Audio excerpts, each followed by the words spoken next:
We've all seen it discussed in various Facebook groups, or in the comment section on YouTube, or maybe your JDM expert friend Kyle has told you all about it. But what really are the differences between the R34 GT-R and the GT-T? Having owned both, I can tell you there are a lot more differences than you would think, and in this video I will go through all of them one by one. Starting off with what most people know, the GT-R only came as a coupe, while the GT-T came as both a coupe and sedan. But because the GT-R is a coupe, I'll only compare it to the coupe version of the GT-T in this video. If you want to know the differences between the coupe and sedan, you can check out the video in the top right corner. Also, because there are so many versions of the GT-R, I have decided to only use the base model for this comparison. The GT-R is all-wheel drive and uses the advanced system called Atessa ETS to decide how the power is distributed, while the GT-T is simply rear-wheel drive. Both have their pros and cons.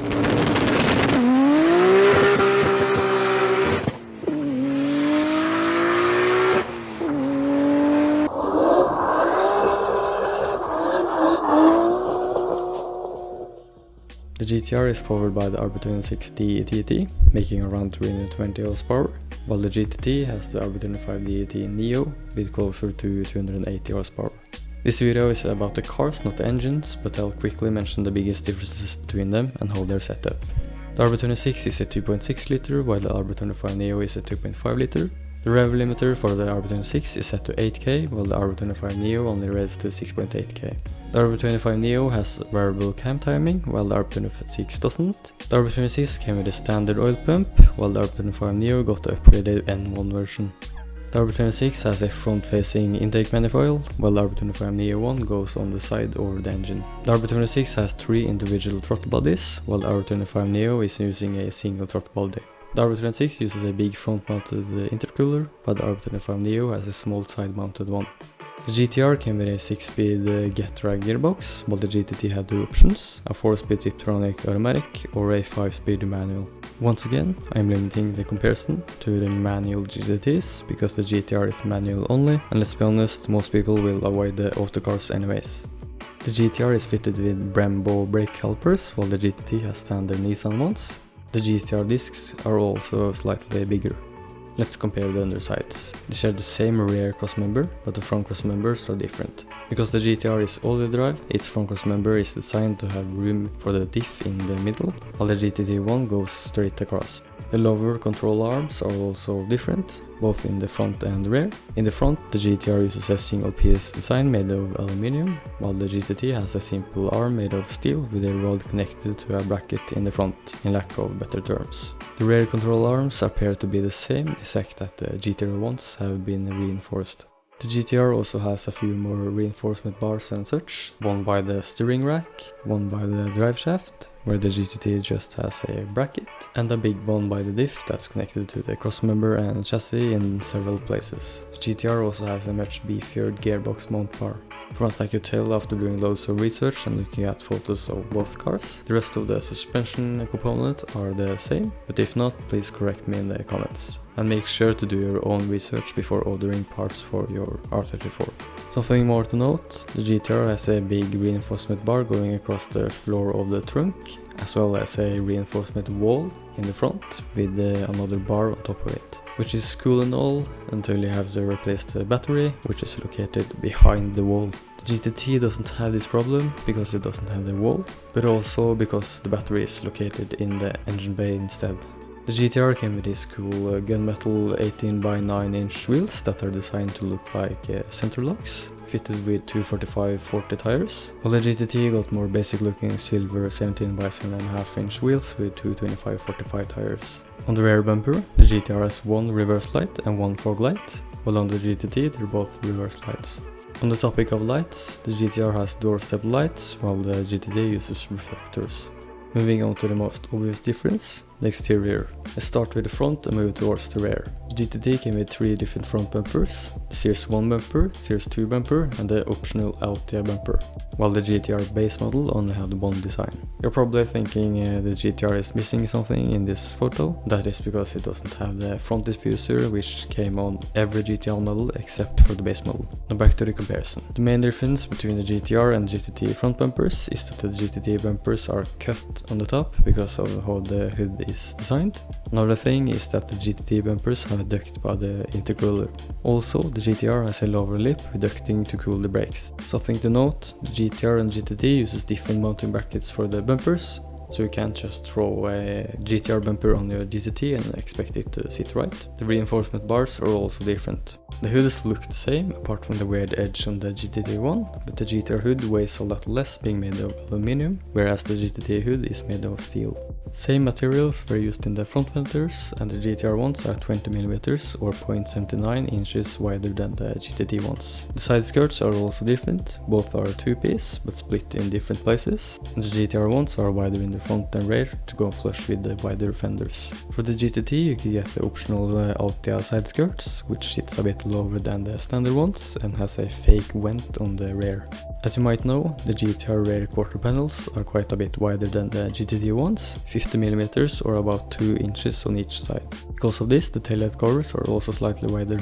The rear bumpers look very similar except for the bottom diffuser part. Another difference is that the GT-R bumper has Skyline embossed into the bumper, while the GT has chrome letters stuck on with double-sided tape. And again, for the GT you could have the optional Altia rear bumper, which looks more aggressive than the standard one and has the letters embossed like the GT-R. But once again, it has fake vents. The GT-R has a GT-R metal badge under the keyhole on the trunk, while the GT has a 25 GT sticker on the rear bumper under the right taillight.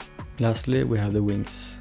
The GT-R has a multi-element wing, meaning it has an additional wing blade on the back. This blade is adjustable and can be set to 3 different angles. The GT has a more basic wing, which is a bit lower and further back than the GT-R one. Something to note, not every GT has a wing, as it was an option, while every GT-R came with one.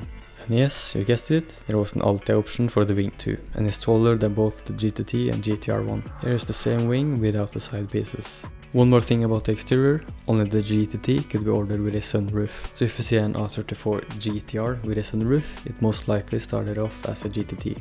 Then we have the interior, which has quite a few differences. But first, I have to tell you about the sponsor of this video, Nizmo Part Plug. If you haven't heard about them, it's a US-based store that sells all kinds of OEM parts for the 90s Nissans VLO. And yes, that includes the R34 of course. They have a great selection of parts, ranging from small things like stickers and mounting screws, to bigger things like transmissions and bumpers, and everything in between. They tailor the experience for each customer and are always happy to find the parts you're looking for. Just overall a great website that I recommend you guys checking out. And if you do so, you can use my code ODIN5 for 5% off your order. Link to their website is in the top of the description, as well as to their Instagram page, where they are very active and you get to see behind the scenes stuff and get up to date. So please check them out and let's get back to the video. Starting off with the seats, the GT-R has nice bucket-like seats that both look and feel great, while the GT has more basic looking seats with basically no support.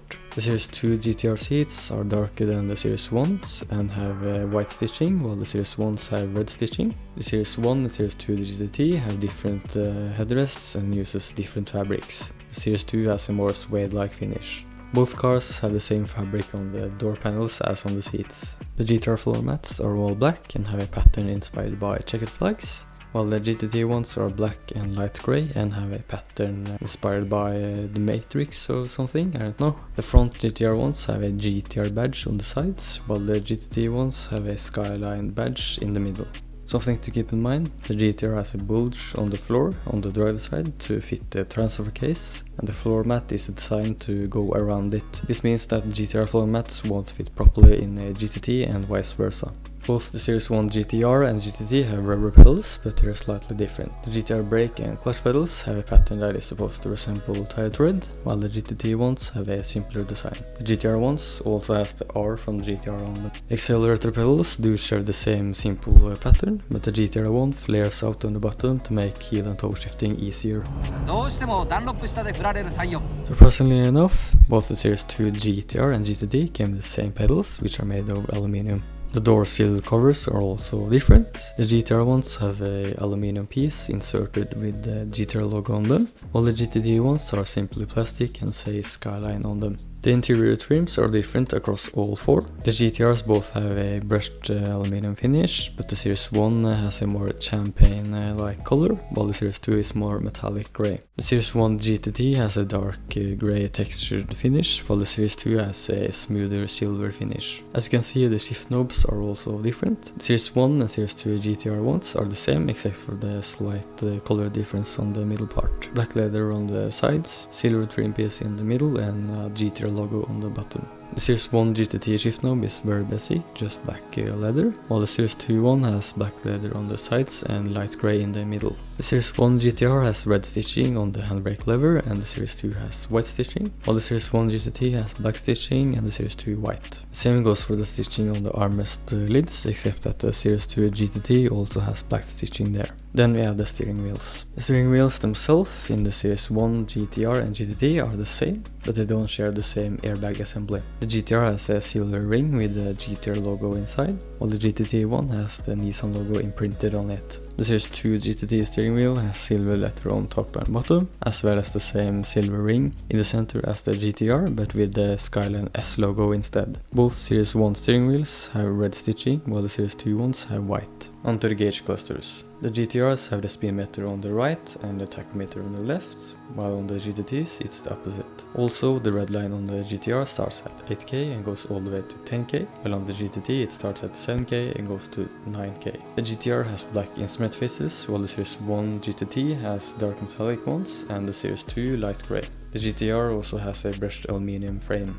On the dash, the GT-R has a MFD or multifunction display, while the GT-Ts came with the triple meter gauges. The MFD on the base model GT-R shows boost pressure, throttle position, injector duty cycle, oil temperature and water temperature, as well as having several configurable displays and a rev light. The gauges on the GT-T is simply telling you the battery voltage for some reason, oil temperature and boost pressure. Keep in mind that not all GT-Ts will have these gauges, as you could order it with a GPS display instead. And then lastly, a few differences in the trunks. Under the carpet, the GT-R has a 3-part styrofoam tray with a tool set and space for more tools, while the GT-T has a simple wooden board and a little bag for the tools.